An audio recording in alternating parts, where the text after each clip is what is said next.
All right, so this video is about how to find the inverse of a 2 by 2 matrix.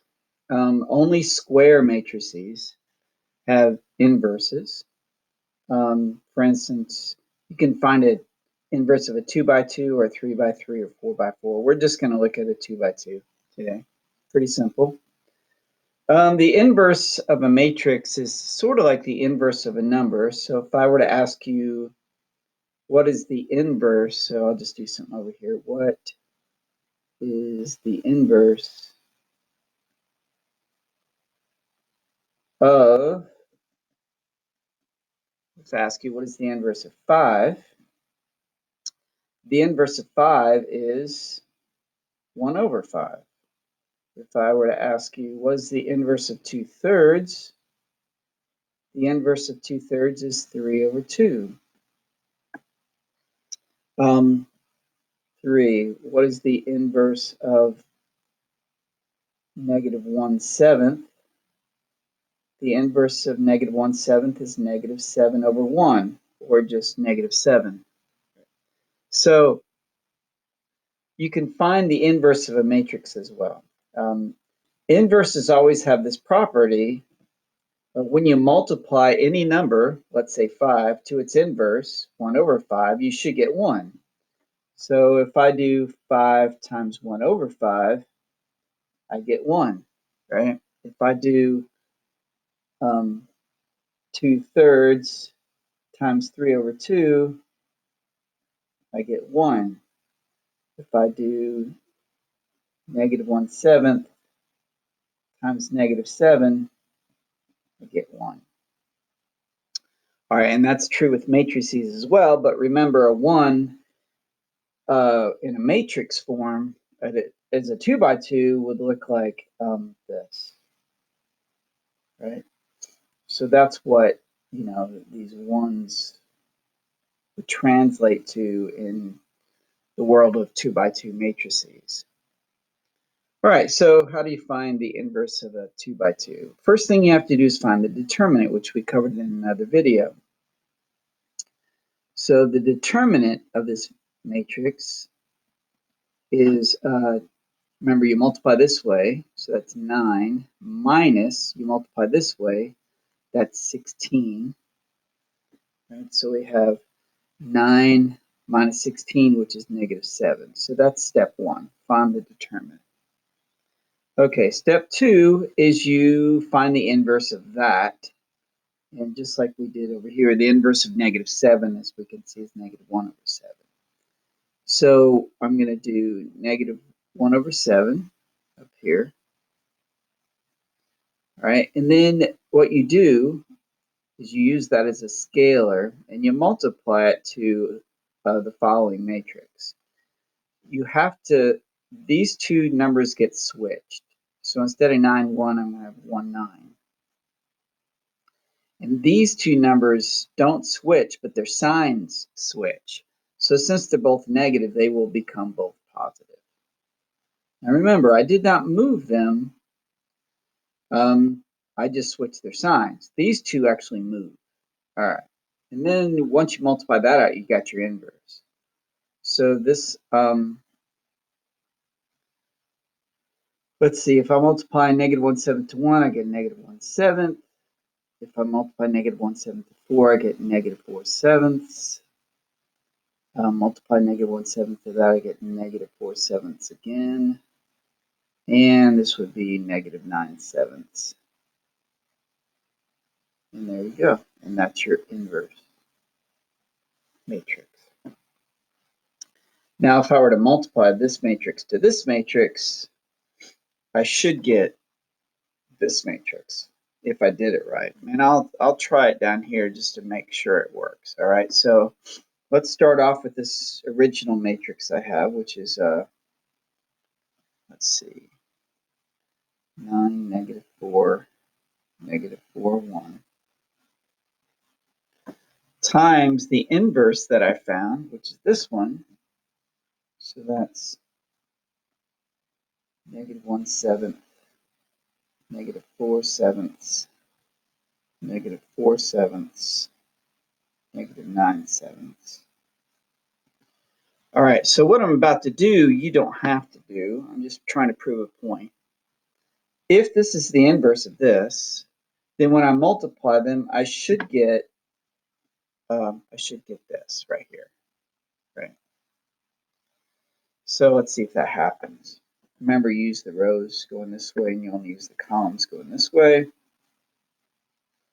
So I'm going to do 9 times negative 1/7, which is negative 9/7, plus, this is the first term, and then you do negative 4 times that, which would be 16/7. Is that right? 16/7. Okay. All right, so that, when I add those, that'll give me that first number.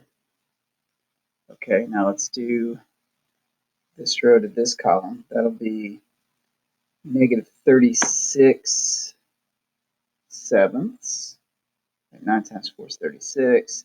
And then that would be positive 36/7. All right. Okay, now I'm going to do the bottom row. So that would be positive 4/7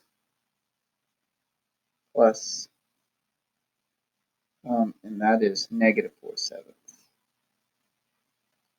And finally, the last one is this times this, which is 16/7 plus negative 9/7. All right, so now I just need to simplify these fractions.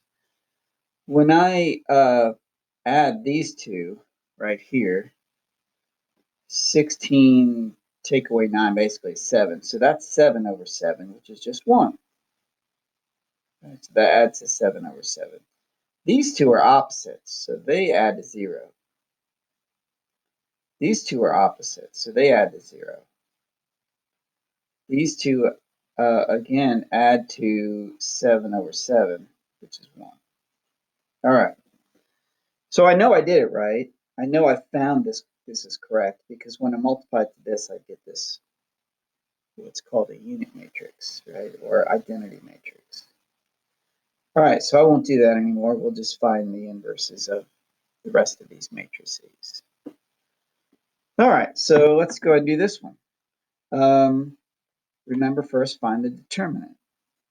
So the determinant is what? 15 minus 14? 15 minus 14, which is 1. Okay, then what you do is you flip over 1. But when you take the inverse of 1, you still get 1, right? So it doesn't really do anything. The inverse of 1 is 1. Switch these two and change the signs of these two. And when you multiply 1 to those, well, nothing much happens. You just get exactly what you already have right here. And that is the inverse. Done. All right, let's try this one. Multiply this way. So the determinant of the matrix is what? Negative 12. Take away negative 12. And negative 12 take away negative 12 is 0. And then if you try to flip that over, it's 1/0, which is undefined.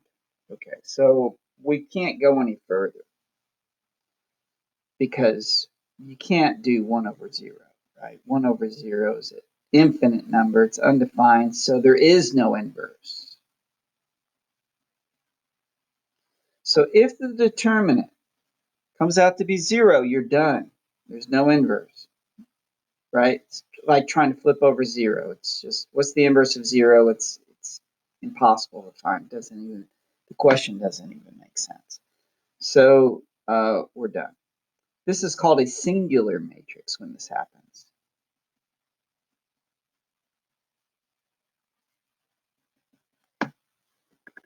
So if I were to try to do this on my calculator, which I'll show you here in just a second. Let's see. So let's say I put this in my calculator.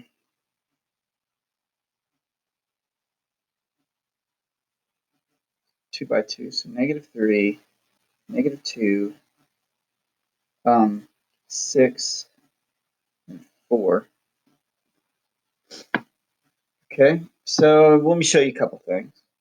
You can find the determinant by going back in the matrix and going over to math, and it's the very first one there. And then if I put in matrix A, it gives me 0, right? So that's the determinant. If you want to find the inverse of the matrix, you go first pull up the matrix A, and then you hit that button right there. It's the matrix button, but you don't hit the second first, right? And it should give you an error, singular matrix, right? So the reason it says that is because, it's impossible. You can't find the inverse of this matrix. If I go back up here, and let me enter this one in. So 3, 2, 7, 5. And I'll just go back in the matrix and then choose A and then hit that -1 button. And you see I get this matrix right here, 5, -2, -7, 3. All right, so you can do this on your calculator if you have one, but it's not too hard to do by hand. All right, so last one here. Find the inverse. First, find the determinant. So that's what? 4 minus 6, -2. All right, so then what you do is you flip that over, which is -1 over 2. You switch these two around, so make that a 4, make that a 1, and switch the signs of those, and then multiply. All right, so what is -1/2 of 4? That's -2. -1/2 of -2 is +1. -1/2 of that is just going to be +3/2. And -1/2 of that's just -1/2. And that's your inverse. All right, so that's it. That should get you through pretty much all of the inverse Khan Academy assignments. I think there are 3. One of them is just asking you, can you take the inverse of a matrix? That one's actually easy. All you have to do is find if it asks you, can you find the inverse of this matrix? Or does this matrix have an inverse? All you have to do is find the determinant. If it comes out to be 0, then the answer is no. If it comes out to be something other than 0, then the answer is yes. So that one shouldn't take you any time at all. The other 2 require you to do a little work here. All right, so go ahead and do those. Good luck, and thanks for watching.